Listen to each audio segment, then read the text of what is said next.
Dear sisters and brothers, this Mammoth rally is being held at a time when the basic tenets of our constitution are facing a series of threats from the people who are at the helm of affairs at the center. At the outset, I congratulate the Chief Minister of Telangana for taking the initiative to have this sort of a people's movement and to involve the like-minded CMs and leaders of various states in this great endeavor, meant for the future of the people of this country. On this very same day, a newly built collectorate for the district of Khammam and the second phase of Kandivalak, the universal eye screening program organized by the state government of Telangana, have been inaugurated.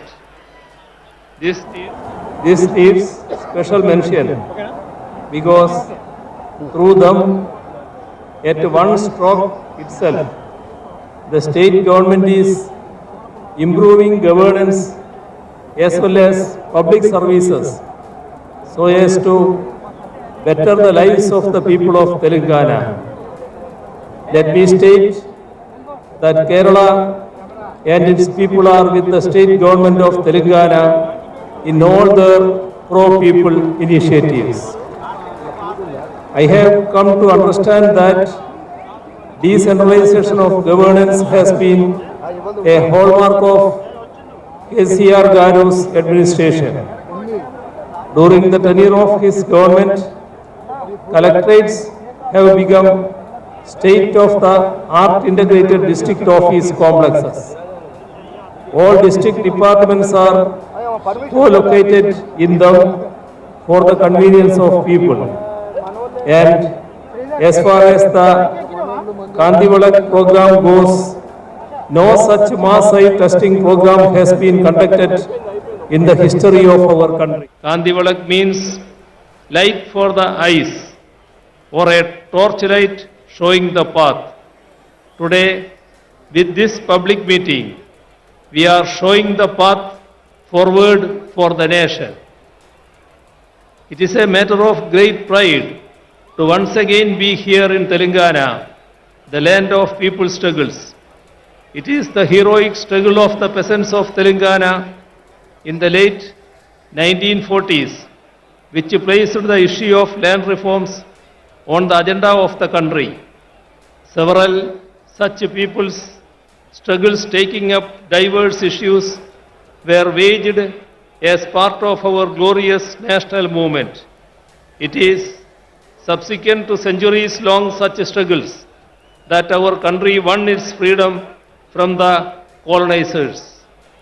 However, today we have a peculiar situation in which a political formation that was not part of our national freedom struggle is in power in the country.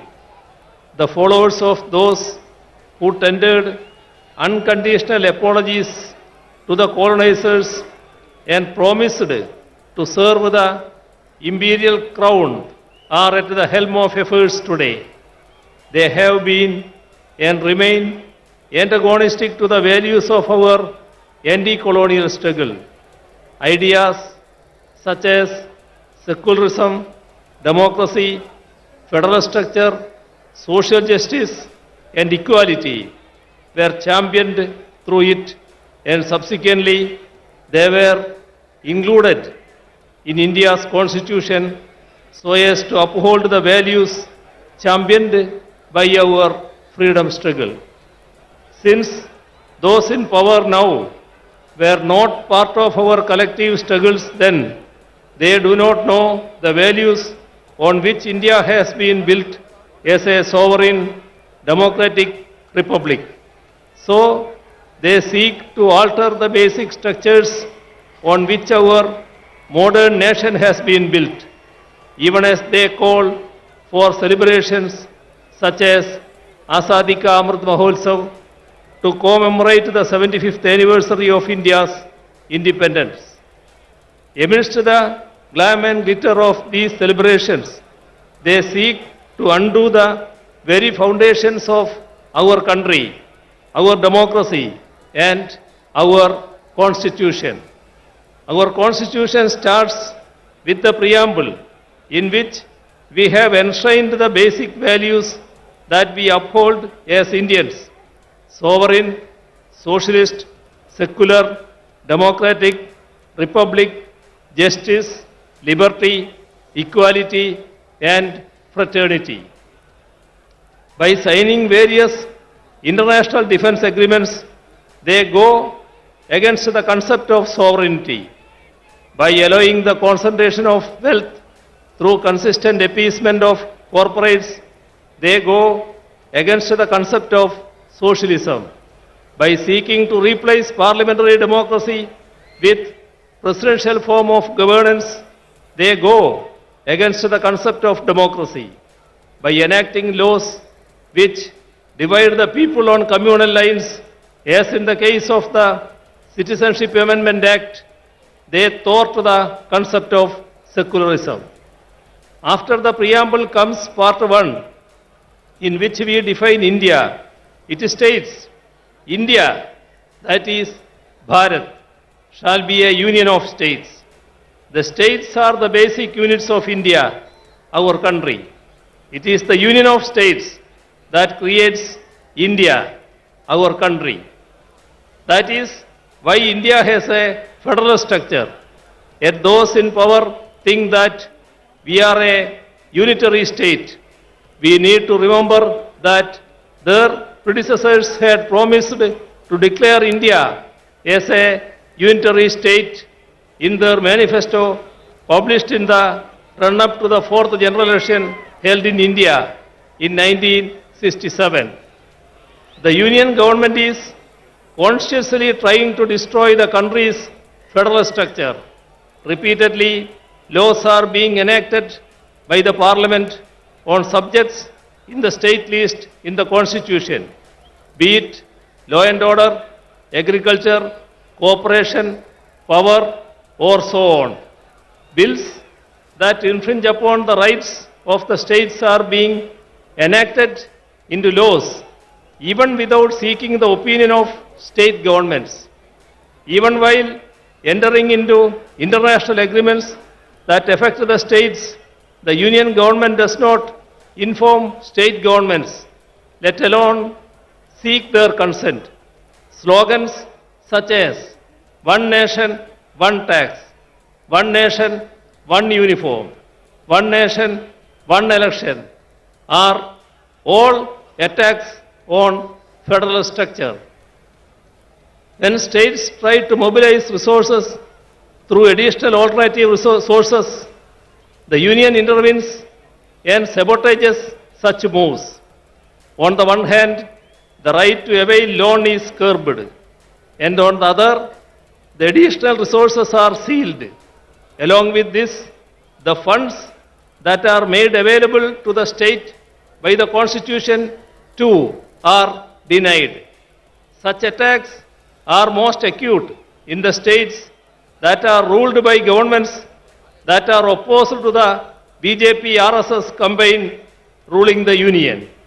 We are seeing it in Telangana as well as in Kerala. Attacks against the states' rights and powers are being carried out even by politically misusing the office of governor. Widespread efforts are on to take control of the higher education sector through the governors in their capacity as chancellors. Assent to legislations that have been enacted by the state legislatures are being withheld. Such affronts on the supremacy of state legislatures weaken not just our federal structure, but even our democracy too. Democracy should be protected if the values that we fought for are to be secured. We do not have any option but to resist these moves more unitedly. The weakening of our parliamentary democracy is evident in the way in which our parliamentary norms and precedents are being bulldozed. Bills are being passed without adequate discussions or calling for division in the parliament, and this weakens our parliamentary democracy. All ethics and norms of democracy are being violated. Governments that have come to power in the states by winning a majority in the assembly elections are being toppled through horse trading. Such unethical efforts to form governments in the states weaken the very foundations of our democracy, which is based on a multi-party system. Such a multi-party system is essential if we are to preserve and promote our diversities while remaining united as one. Unity in diversity is the most cherished of India's ideals. It is what has defined us as a nation right from the days of our freedom struggle. India's varied languages are the expressions of our diversities. Our mother tongues are part of our cultural identities. However, efforts are on to portray Hindi as the national language while sidelining all our native languages, be it Telugu or Tamil or Kannada or Malayalam or Bengali or Odia or Assamese or Punjabi or Urdu or Gujarati or Kashmiri and so on. Imposing Hindi by doing away with our mother tongues will affect the integrity of the nation. Even the independence of our judiciary is being attacked. The statement of the 2.2% to 0.8% infrastructure sector has declined from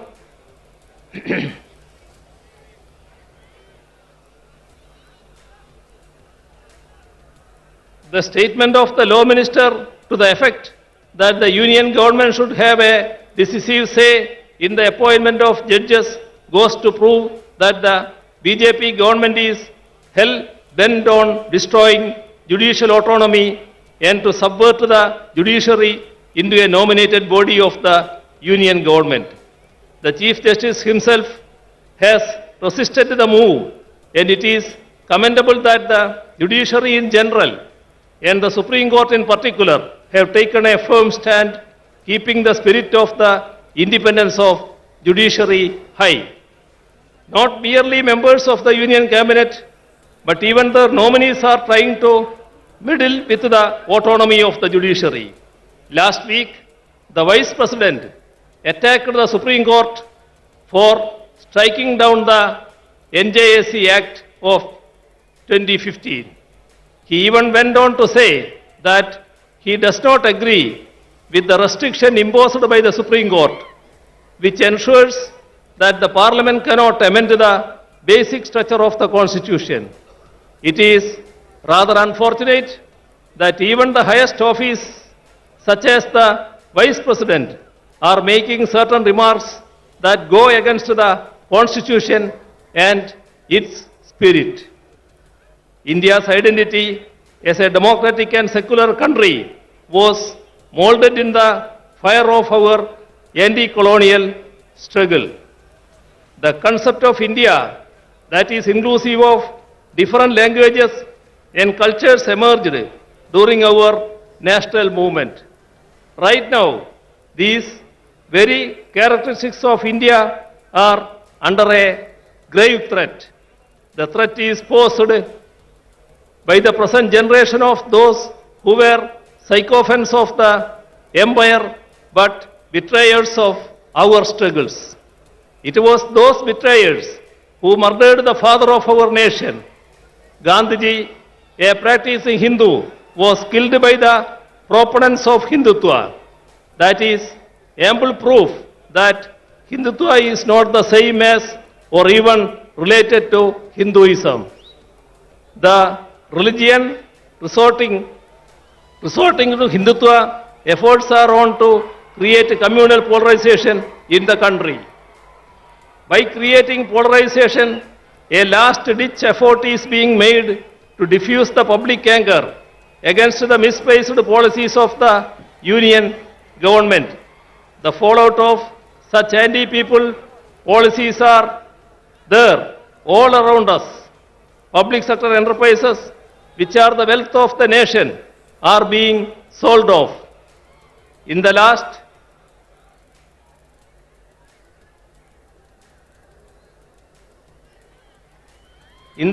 budget alone, rupees 65,000 crores was sought to be raised through their sale.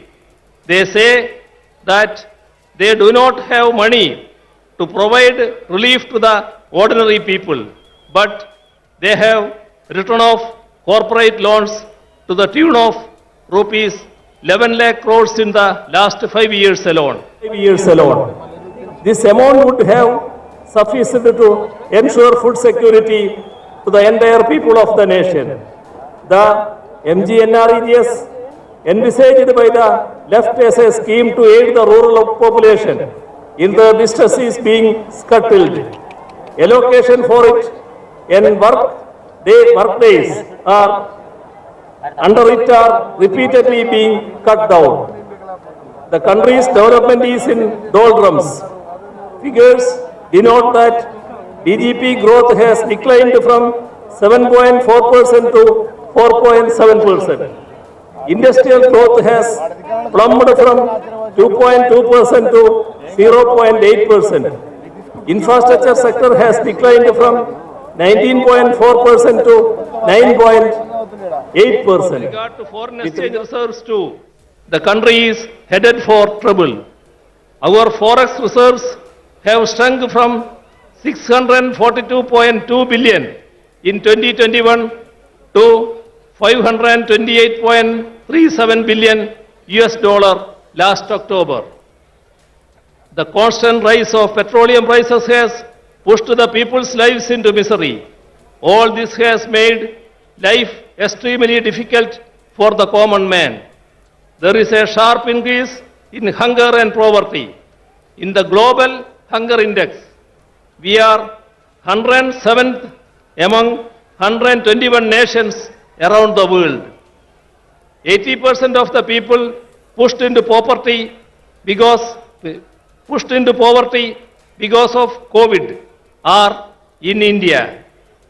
Imposition of GST on essential articles has spiked price rise. Last year, India's wholesale inflation has touched a 3-decade high.